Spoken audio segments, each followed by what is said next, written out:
भूमिका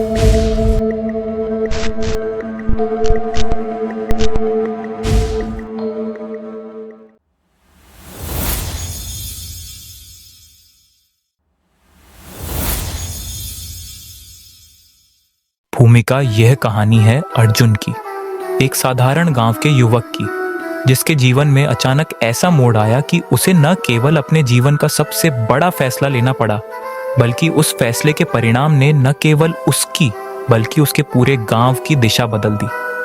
उसकी यात्रा संघर्षों, चुनौतियों और अंततः एक साहसिक निर्णय की कहानी है, जिसने उसे एक नायक बना दिया। भाग 1, अर्जुन का गांव। अर्जुन एक छोटे से पहाड़ी गांव में रहता था, जहां लोग एक साथ मिलजुल कर रहते थे। वहां की जमीन उपजाऊ थी, लेकिन गांव के लोग अपनी पुरानी परंपराओं और मान्यताओं से बंधे हुए थे। अर्जुन बाकी गांव वालों से थोड़ा अलग था। वह उत्सुक और जिज्ञासु स्वभाव का था, हमेशा नई चीजें सीखने और गांव के बाहर की दुनिया को जानने की चाह रखता था।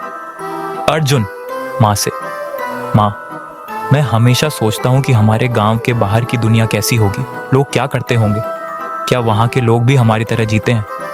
माँ हंसते हुए, बेटा, हम इस गांव में खुश हैं, बाहर की दुनिया की फिक्र मत करो, हमें अपनी खेती और परंपराओं से ही खुश रहना चाहिए। लेकिन अर्जुन की यह जिज्ञासा शांत नहीं हो पाती। गांव के लोग उसे कहते कि वह सिर्फ सपनों में ही जीता है और असल जीवन में जमीन से जुड़कर नहीं सोचता। अर्जुन को यह बात परेशान करती, लेकिन उसने मन ही मन ठान लिया था कि वह एक दिन कुछ ऐसा करेगा जो उसकी पहचान बनाएगा। भाग 2, गांव की समस्या। कुछ समय से गांव में एक बड़ी समस्या आ खड़ी हुई थी।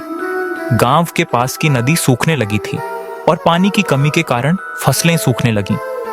यह समस्या दिन प्रतिदिन गंभीर होती जा रही थी। गांव के बुजुर्ग मानते थे कि यह ईश्वर का क्रोध है और इसे शांत करने के लिए एक बड़ा अनुष्ठान किया जाना चाहिए। गांव में एक पुरानी मान्यता थी कि गांव के पास एक पवित्र गुफा है, जहां एक प्राचीन मूर्ति रखी गई है। कहा जाता था कि उस मूर्ति को किसी ने छुआ तो उसके जीवन में असीमित दौलत और सुख शांति आ जाएगी। लेकिन गुफा पर एक भयानक श्राप भी था। जिसने भी उस मूर्ति को छूने का साहस किया, उसकी मृत्यु निश्चित थी। आए गांव के लोग मानते थे कि यह वही श्राप है जिसके कारण गांव पर यह संकट आया है। बुजुर्गों ने निर्णय लिया कि किसी को उस गुफा में जाकर मूर्ति की पूजा करनी चाहिए ताकि श्राप समाप्त हो सके।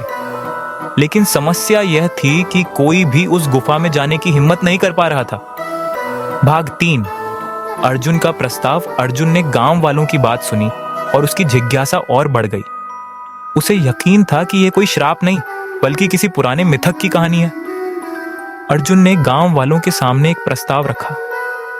अर्जुन गांव वालों से, मैं उस गुफा में जाऊंगा।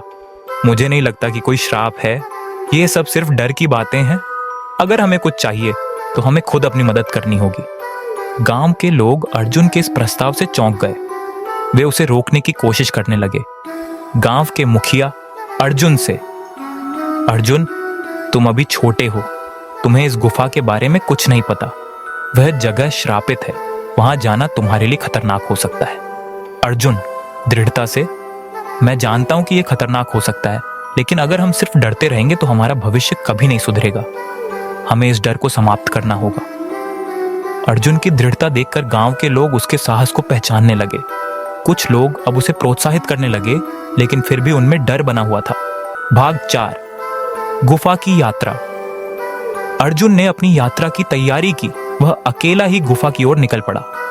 गुफा गांव से कुछ ही दूर थी, लेकिन वह घने जंगलों और चट्टानों के बीच छिपी हुई थी। वहां तक पहुंचने का रास्ता कठिन और खतरनाक था। अर्जुन ने कभी इस तरह का सफर नहीं किया था, लेकिन उसके मन में डर नहीं था, बल्कि एक अजीब सा उत्साह था। जैसे ही अर्जुन गुफा के पास पहुंचा, वह रुक गया। गुफा का मुंह बहुत बड़ा था और उसके अंदर से अजीब सी ठंडी हवा निकल रही थी। गुफा के पास एक पत्थर पर एक पुराना शिलालेख खुदा हुआ था, जिसमें लिखा था, जो भी इस गुफा में प्रवेश करेगा उसे अपनी आत्मा की परीक्षा देनी होगी। अर्जुन को यह वाक्य पढ़कर थोड़ी हैरानी हुई, लेकिन वह डरा नहीं। उसने गुफा के भीतर कदम रखा। गुफा के अंदर का माहौल एकदम शांत और ठंडा था। अंदर की दीवारों पर अजीबोगरीब चिन्ह और चित्र बने हुए थे, जो अर्जुन ने पहले कभी नहीं देखे थे। परीक्षाएं गुफा में प्रवेश करने के कुछ ही समय बाद अर्जुन को पहला बड़ा चमत्कारिक अनुभव हुआ। जैसे ही वह गुफा के बीचों बीच पहुंचा, उसकी आंखों के सामने अचानक से घना अंधेरा छा गया। उसे कुछ दिखाई देना बंद हो गया और चारों ओर सन्नाटा छा गया। तभी एक भारी आवाज गूंजने लगी। आवाज, क्यों आए हो यहां अर्जुन? क्या तुम्हें अपनी जान की कोई कीमत नहीं लगती? अर्जुन ने इधर उधर देखा, लेकिन उसे कोई नजर नहीं आया। अर्जुन, हिम्मत से, मैं यहां अपने गांव के लिए आया हूं। मैं ये साबित करना चाहता हूं कि हम अपने डर से ज्यादा ताकतवर हैं। मुझे किसी श्राप का डर नहीं है। आवाज फिर से गूंजने लगी। आवाज, यहां से जाने का एक ही रास्ता है। तुम्हें 3 कठिन परीक्षाएं देनी होंगी। अगर तुमने इन परीक्षाओं को पार कर लिया तो तुम्हें मुक्त कर दिया जाएगा, लेकिन अगर तुम असफल हुए तो तुम्हारी आत्मा यहीं कैद हो जाएगी। अर्जुन ने सिर हिलाते हुए सहमति जताई। उसने तय कर लिया था कि वह इन परीक्षाओं से गुजरकर गांव के लिए कुछ करेगा। पहली परीक्षा, लालच की परीक्षा। पहली परीक्षा का आरंभ हुआ। अर्जुन के सामने एक बड़ा खजाना प्रकट हुआ। सोने चांदी के सिक्के, बेशकीमती रत्न और अनगिनत दौलत उसके सामने रखी थी। एक आवाज फिर से गूंजने लगी। आवाज, यह है पहली परीक्षा। तुम्हारे सामने असीमित दौलत है। अगर तुम इसे छूते हो तो यह दौलत तुम्हारी हो जाएगी, लेकिन तुम्हारी आत्मा यहीं कैद हो जाएगी। अगर तुम इसे छोड़कर आगे बढ़ते हो तो तुम अगले चरण में जा सकते हो। अर्जुन ने दौलत को देखा, लेकिन वह जानता था कि यह सिर्फ एक भ्रम है। उसे दौलत का लालच नहीं था। वह सीधा आगे बढ़ा, बिना दौलत को छुए। अर्जुन खुद से, यह दौलत मुझे मेरे गांव से ज्यादा कीमती नहीं लगती। जैसे ही अर्जुन आगे बढ़ा, खजाना गायब हो गया। उसने पहली परीक्षा पास कर ली थी। दूसरी परीक्षा, डर की परीक्षा। अर्जुन आगे बढ़ा तो उसके सामने अंधेरे का एक बड़ा गड्ढा आ गया। उस गड्ढे के भीतर से अजीब अजीब सी आवाजें आ रही थीं। ऐसा लग रहा था जैसे वहां कोई भयानक प्राणी हो।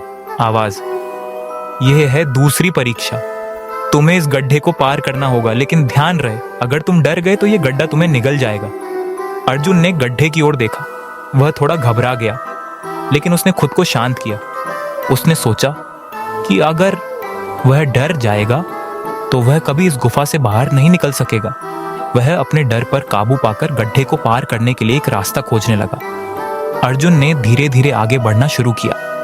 उसके हर कदम पर गड्ढे से और भी डरावनी आवाजें आने लगीं, लेकिन उसने पीछे मुड़कर नहीं देखा। उसने पूरी हिम्मत के साथ गड्ढे को पार कर लिया। तीसरी परीक्षा, बलिदान की परीक्षा। अर्जुन ने आखिरी परीक्षा का सामना किया।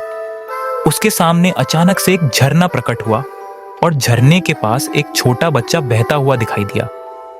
आवाज फिर से गूंजने लगी। आवाज, यह है आखिरी परीक्षा। इस बच्चे को बचाने के लिए तुम्हें अपनी जान देनी होगी। तुम उसे नहीं बचाओगे तो वह मर जाएगा, लेकिन अगर तुम उसे बचाते हो तो तुम्हें अपनी जान का बलिदान करना पड़ेगा। अर्जुन ने बच्चे को देखा। वह जानता था कि यह एक कठिन फैसला है। उसे अपनी जान बचाने का मौका था, लेकिन वह किसी की जान के साथ समझौता नहीं कर सकता था। उसने बिना सोचे समझे झरने में छलांग लगा दी और बच्चे को बचाने के लिए अपनी पूरी ताकत लगा दी। जैसे ही अर्जुन ने बच्चे को झरने से बाहर निकाला, झरना गायब हो गया और वह खुद को सुरक्षित महसूस करने लगा। अंतिम फैसला और गांव की जीत। अर्जुन ने तीसरी परीक्षा भी पास कर ली थी। गुफा के अंदर अचानक से एक प्रकाश फूट पड़ा और वह पवित्र मूर्ति उसके सामने प्रकट हुई। आवाज फिर से गूंजने लगी। आवाज, तुमने अपनी हिम्मत और सच्चाई से इन परीक्षाओं को पार किया है। अब तुम मुक्त हो। यह मूर्ति अब तुम्हारी है और इसका श्राप समाप्त हो गया है। अर्जुन ने मूर्ति की पूजा की और उसे गांव में लेकर लौट आया। गांव के लोग अर्जुन के इस साहसिक कारनामे को देखकर हैरान और खुश थे। उसकी हिम्मत ने न केवल गांव को पानी की समस्या से मुक्ति दिलाई, बल्कि उनके मन से श्राप का डर भी समाप्त कर दिया। गांव के बुजुर्गों ने अर्जुन को धन्यवाद दिया और उसका सम्मान किया। अर्जुन का साहस और निर्णय ने उसे गांव का नायक बना दिया। साधारण युवक से गांव के नायक में बदल दिया। उसने ये साबित कर दिया कि अगर इंसान अपने डर का सामना करे और सही निर्णय ले तो कोई भी समस्या इतनी बड़ी नहीं होती जिसे हल न किया जा सके।